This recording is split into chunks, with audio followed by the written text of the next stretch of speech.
This is Aldous Huxley, and these are the sounds of the brave new world, of test tube and decanter, of hissing injectors and gurgling blood substitute.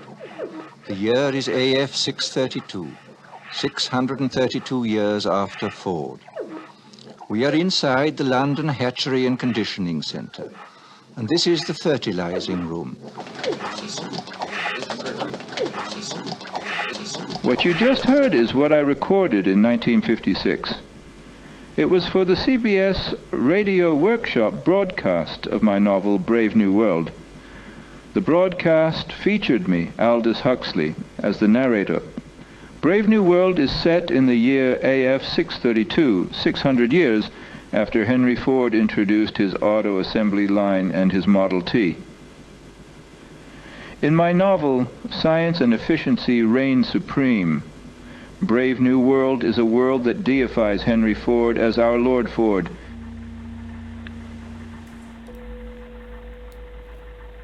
Chronology of Men and Machines.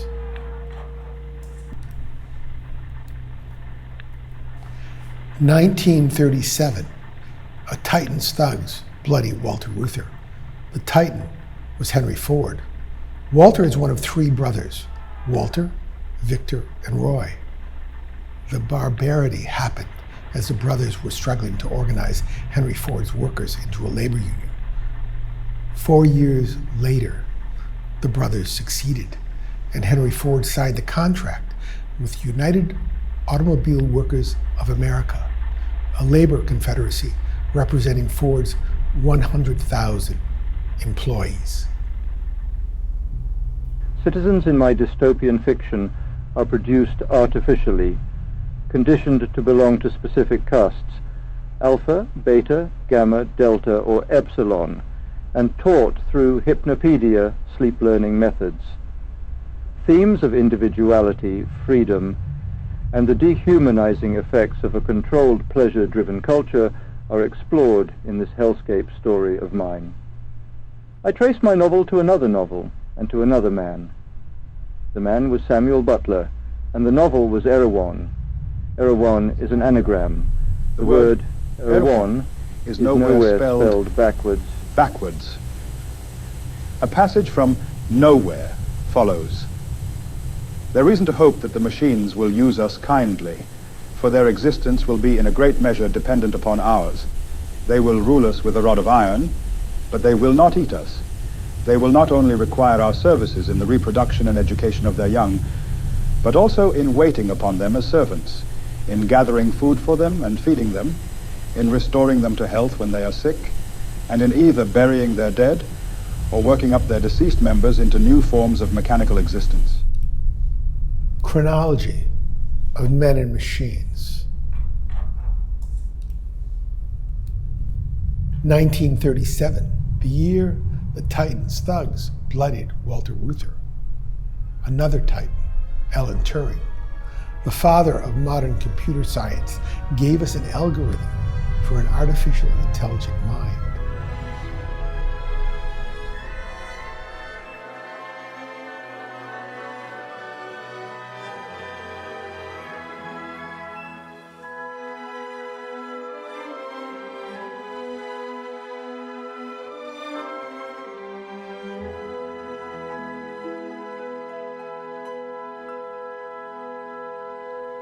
In 1998, the son of a quantum field theory physicist writes a book.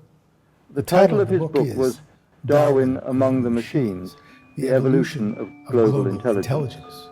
In his book, Freeman Dyson's son George describes a clash, a decades-long brawl, between Samuel Butler, Charles Darwin, and another man.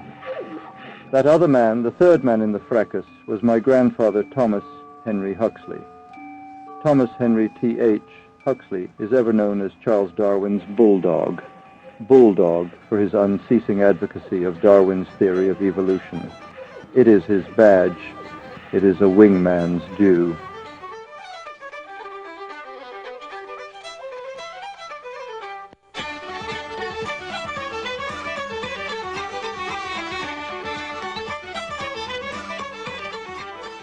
In his 1997 book about evolving canny gadgets and us, George Dyson seizes the eccentric guide Samuel Butler to chart a wet lattice network and a machine mind crisscross. But this guide is no Virgil. Dyson Victorian Scout doesn't show up in a forest savage, rough and stern, squeezed between heaven and hell, but in a brawl in a ring, and ring without guardrails. The ring is Britain. The brawl is with Charles Darwin. And this fracas is managed, so to speak, by my grandfather. This is how George Dyson tells it. Samuel Butler's career was marked by a bitter dispute with Charles Darwin, precipitated by Darwin's failure to adequately credit the work of prior evolutionists, and one in particular, his grandfather, Erasmus Darwin. Butler's criticism of Darwin's incomplete acknowledgments escalated into a sustained attack on the foundations of Charles Darwinism itself. The ensuing controversy consumed 4 volumes of Butler's writings and 20 years of his life. The forces that Darwin and T.H. Huxley marshaled against their religious critics were directed with the same intensity against Butler and Butler's arguments.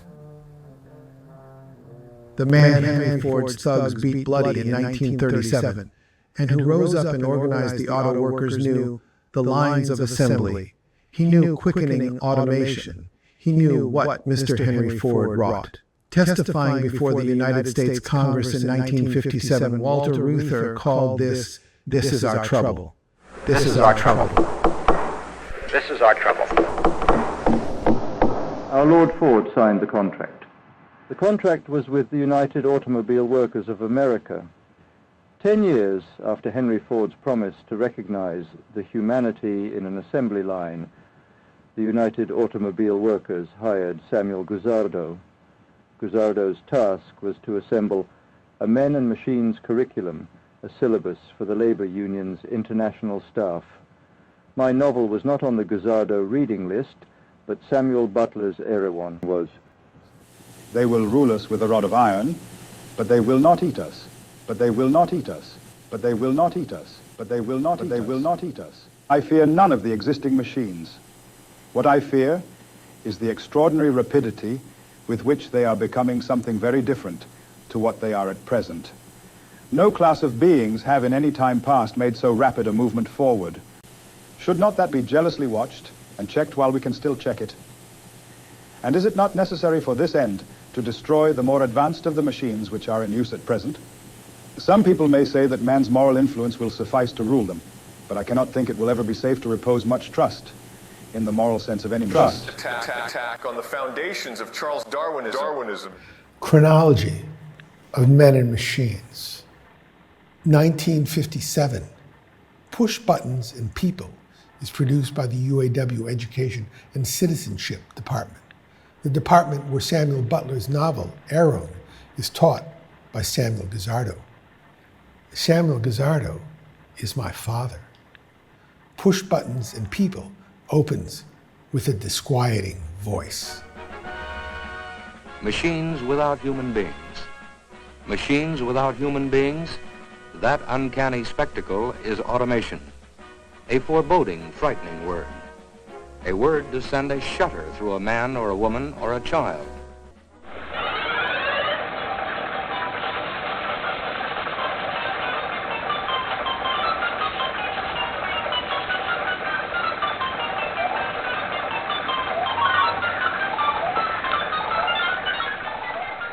My grandfather was more than the great man's bulldog and a one-time referee. He was also an engineer of sorts, one who characterized animals and humans as conscious automata. My mindful forefather had 5 daughters and 3 sons. The patriarch's eldest son was Leonard. Leonard was my father. Leonard remarried after my mother died. My father's last child was Andrew. Sir Andrew Huxley had 6 children. His last was Claire. Claire's last was named after my father, Leonard. Chronology of Men and Machines. 2007. The son of the Samuel who chose Samuel Butler over me makes a video. In the son's moving picture, there is a child in parlour and a portrait on a wall. The child is Leonard Holmes Huxley. The child taps away at a handheld game console.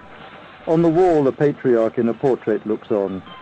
The rhythmic drumming sounds of my little nephew's fingers are not so unlike those other little throbbing, pounding ones. Throbbing, pounding ones. Inside the fertilizing room. Throbbing, pounding ones. There is reason to hope that the machines will use us kindly, for their existence will be in a great measure dependent upon ours. They will rule us with a rod of iron, but they will not eat us.